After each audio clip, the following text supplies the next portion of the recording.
E aí galera, gravando mais um vídeo aqui pra internet famosa, né? E meu nome é Gabriel Barros, eu tenho 17 anos, treino musculação há mais ou menos 4 anos. E hoje eu vim falar dos resultados do meu booking e como eu fiz, tudo que eu fiz para chegar nesse resultado. E o físico que eu fui para o físico que eu estou e o físico que eu estava antes. Eu quero deixar claro que agora mesmo, quando eu estou gravando esse vídeo, eu já estou em cutting. Muito provavelmente já vou ter postado todos os vídeos que eu gravei durante o booking, porque enfim, eu passei um bom tempo sem postar vídeos diários, vídeos sobre meus treinos, vídeos sobre coisas mais específicas. Hoje eu vou falar basicamente como eu consegui chegar nos resultados que eu cheguei, relacionado a dieta, treino, até sobre algumas coisas de ergogênicos. Bom, a alimentação foi bem básica, sempre foi e nunca vai deixar de ser provavelmente, porque enfim, eu sempre como as mesmas coisas. Eu sempre gosto de fazer uma alimentação parecida uma com a outra. A minha alimentação começou muito limpa, quase sem nada de lixo, e ao longo do tempo eu tive que aumentar as calorias e eu ia ficando cada vez mais saciado e chegou a um ponto de eu ter que fazer um pouco mais de lixo. E com isso é óbvio que também a qualidade do shape vai piorando, a sensibilidade à insulina vai piorando, a flora intestinal também vai piorando, porque enfim, é meio que impossível você conseguir comer só arroz, feijão, frango, mandioca, batata, aveia, banana durante a sua fase de bulk. Não que seja impossível, mas pra mim é bem difícil, porque enfim, eu tenho que contar só comigo mesmo para eu conseguir comer esse tipo de coisa, para eu conseguir bater minhas calorias. Enfim, não é muito fácil conseguir bater todas as calorias com macarrão, arroz, enfim, esses alimentos mais limpos, que fazem mais bem para o estômago e para a sensibilidade à insulina.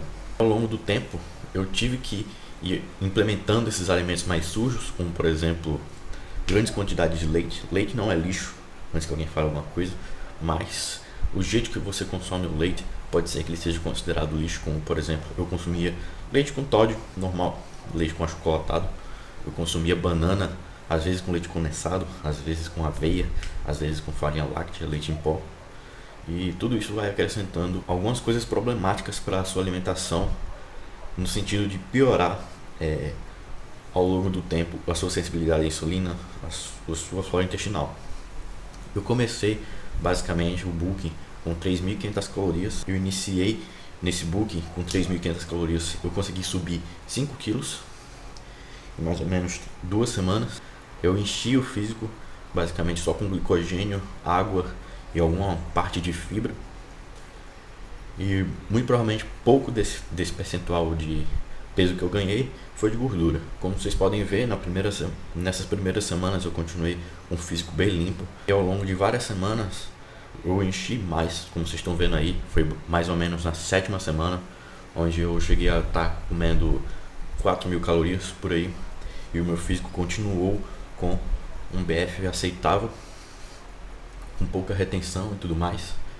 Em relação a mim, não em relação aos outros, porque enfim, tem gente que consegue manter 7% de BF em booking e enfim, eu não tenho uma genética favorável para isso, mas eu tô aqui tentando evoluir cada vez mais.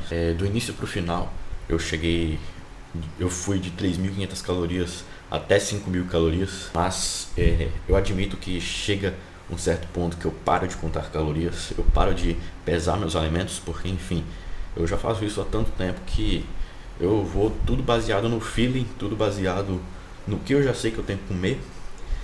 E eu cheguei a 90 quilos, exatamente. Foram cerca de 14 semanas de booking e eu consegui acrescentar 12 quilos no meu corpo, desde o final do último cutting até o final desse booking. Meu BF subiu de 9% para 13%, mais ou menos, 12%. De 12 a 13%, e eu ganhei massa muscular cerca de 6 a 7 quilos, por aí. Eu não sei dizer muito bem, porque enfim, isso é uma incógnita, mas o físico mudou, dá pra ver nas filmagens, dá pra ver no espelho em si, porque enfim, o aspecto do físico tá muito mais sólido, muito menos horrendo aos olhos de se ver do que o meu último booking, que eu cheguei ao mesmo peso de 90 quilos.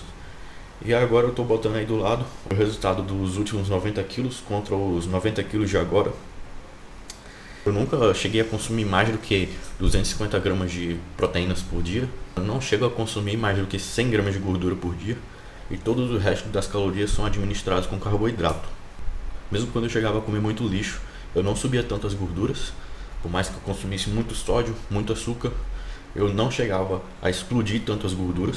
Foi basicamente essa a questão da minha dieta. Eu fiz dieta flexível. De vez em quando eu fazia jejum intermitente para fazer uma manutenção da sensibilidade à insulina. De vez em quando que eu falo, mas nos dias que eu não treino, por exemplo. Ao longo do booking eu tive que ir facilitando o meu jeito de comer. As coisas que eu comia eu tive que ir trocando e mudando o jeito de fazer, porque enfim, eu ficava cada vez mais saciado, mais empachado com a dieta, porque é muita comida. 5.000 calorias é muita comida, é cerca de o dobro e meio do que uma pessoa normal come. E agora falando na questão do treino. Bom, no treino foi uma periodização bem diferente. Eu fiz o treino AB 2 vezes por semana, intercalado com um full body 3 vezes por semana. Eu fazia 3 semanas de AB e 1 semana de full body, 3 semanas de AB, 1 semana de full body, 3 semanas de AB, 1 semana de full body. Ou seja, fazia 3 durante... Não, eu cheguei a fazer 3 semanas de full body e o resto foi de AB. No caso, o AB era dividido basicamente em treino de perna e costas no mesmo dia, para eu conseguir fazer, por exemplo, levantamento terra, agachamento e remada curvada no mesmo dia. E no B seria, por exemplo, peito, ombro, tríceps e bíceps. E sim, o volume continuava grande. Eu passava cerca de 2 horas a 3 horas na academia, mas quando o treino era mais voltado para força, eu passava cerca de 1 hora e meia até 2 horas na academia. Enfim, como eu treinava 4 dias na semana, era compensado o tempo que eu ficava na academia, descansando os outros dias. E nos outros dias eu descansava o suficiente para eu conseguir dar tudo de mim no treino nos outros dias, nos dias de treino. E quando chegava no treino de full body, eu fazia uma periodização completamente voltada à força, com repetições submáximas, com repetições extremamente baixas, como por exemplo meu RM no terra, que foi só uma repetição. E por exemplo, quando eu ia fazer agachamento, eu falava, hoje eu quero fazer 4 repetições. Aí eu fazia 4 repetições com 20 de cada lado, 4 repetições com 30, 4 repetições com 40, 4 repetições com 50, 4 repetições com 60, 4 repetições com 70. Foi só um exemplo de um treino de agachamento. Era a mesma coisa com supino, com desenvolvimento, com remada, com bíceps e com praticamente todos os outros exercícios que eu fazia na periodização de força. Inclusive eu fazia esse mesmo tipo de treinamento na série de AB, quando eu queria fazer realmente um treino voltado à força. Eu fazia muito isso no agacho, no supino e na remada curvada. Na remada curvada muitas vezes eu não conseguia, porque eu chegava a fazer muitas repetições.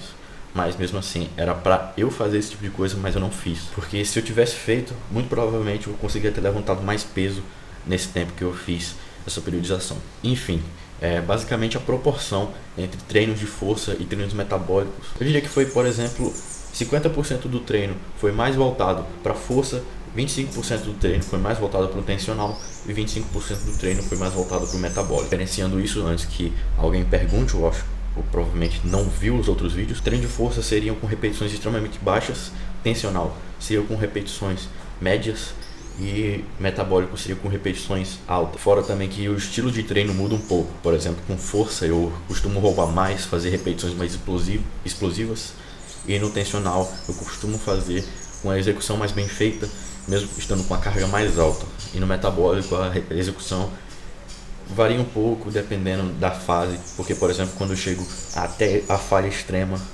às vezes eu sacrifico um pouco da execução para conseguir fazer mais repetições. Em questão do aeróbico, eu fazia cerca de 20 minutos de aeróbico por dia, porque enfim, eu tenho atividades durante o meu dia que me permitem fazer o aeróbico, como por exemplo, ir de bicicleta até a academia, que são 3 km daqui, ir de bicicleta até o colégio, que é 1 km daqui, no caso ir e voltar. E esse é a minha cota de aeróbico por dia, e às vezes eu ultrapassava fazendo algum aeróbico dentro da academia no pós-treino. Raramente eu fiz mais no início e um pouquinho na metade e um pouquinho no final, mas era algo que eu deveria ter feito mais, porém eu não queria fazer porque eu não estava conseguindo subir o meu peso.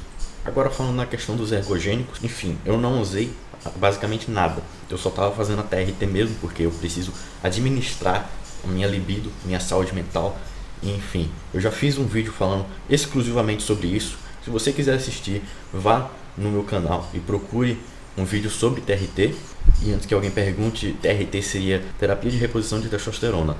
Ou seja, eu tenho hipogonadismo desde os 15 anos, mais ou menos. E nos 16 anos eu descobri isso. E desde então eu venho administrando a testosterona para repor essa minha falta de testosterona. Tudo isso foi feito para o médico antes de alguém falar alguma coisa. O médico passou um ano inteiro tentando me consertar, enfim.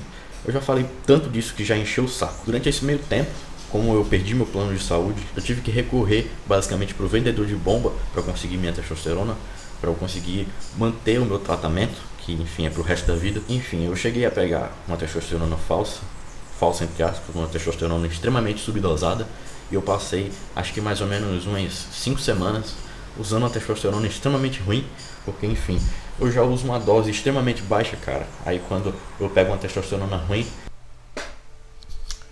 por algum motivo a câmera parou de filmar quando eu ia falar sobre a testosterona. Enfim, continuando o que eu tava falando, eu disse basicamente que eu já administro uma quantidade extremamente baixa de testosterona, e quando eu pego uma testosterona subdosada, é basicamente me forçar a virar uma mulherzinha ou então um eunuco, cara. É que nem você ser careca e você comprar peruca pra repor a quantidade de cabelo que você não tem. Aí quando você compra uma peruca pela internet, ela ainda vem pequeniníssima, tá ligado? Não cobre seu cabelo, não cobre nada. Ou então você tem, sei lá, um grau de óculos extremamente alto, e quando você compra um óculos diferente, o grau vem extremamente baixo. É basicamente essa mesma analogia que eu quis fazer. Teve muitas vezes que, enfim, eu caí nessa de pegar uma testosterona baixa. Isso já aconteceu acho que umas 5 ou 6 vezes comigo, porque enfim, eu uso mais ou menos uma ampola de 10 ml de testosterona a cada 2 meses, é uma média mais ou menos. Todas as vezes que eu peguei uma testosterona ruim, eu tive que passar 2 meses me sentindo um lixo, sem conseguir produzir nada, sem ter libido, sem conseguir treinar direito e qualquer coisa do tipo. Isso não foi o suficiente para me impedir de ter resultados, para me impedir de fazer o que eu gosto de fazer, e durante esse book não foi diferente. Eu sei que eu sou muito azarado, eu sei que parece que eu sou burro por pegar produtos ruins, mas enfim, o que acontece é basicamente que você não pode confiar em ninguém hoje em dia, tá ligado? Confiar em vendedor de qualquer coisa hoje em dia está se tornando uma coisa extremamente difícil. Mesmo que seja amigo de um amigo, mesmo que seja um amigo seu, qualquer coisa do tipo assim, ele pode simplesmente passar a perna e conseguir lucrar em cima de você. A maioria desses vendedores acham que quem vai comprar o produto deles é um cara que quer começar um ciclo, qualquer coisa do tipo. Mas eu não sou esse tipo de cara, eu sou uma pessoa que já sofreu de hipogonadismo, e eu sei muito bem quando minha testosterona tá baixa, eu sei muito bem quando minha testosterona tá alta, e isso que é foda, sabe? Porque enfim, quando minha testosterona baixa eu sinto na hora, quando eu pego um produto ruim eu sei na hora, porque enfim, o meu humor, a minha libido, tudo depende disso, basicamente, porque eu não produzo testosterona. E é isso aí, cara, se você gostou do vídeo, se inscreva, deixe seu like, deixe seu comentário, deixe sua opinião. Mas não vai comentar uma opinião bosta, cara. Não venha falar idiotice, porque, enfim, eu já tô meio saturado disso, já tô meio saturado de um monte de gente falando coisas negativas. Enfim, espero que vocês tenham gostado do vídeo. É isso aí, tamo junto.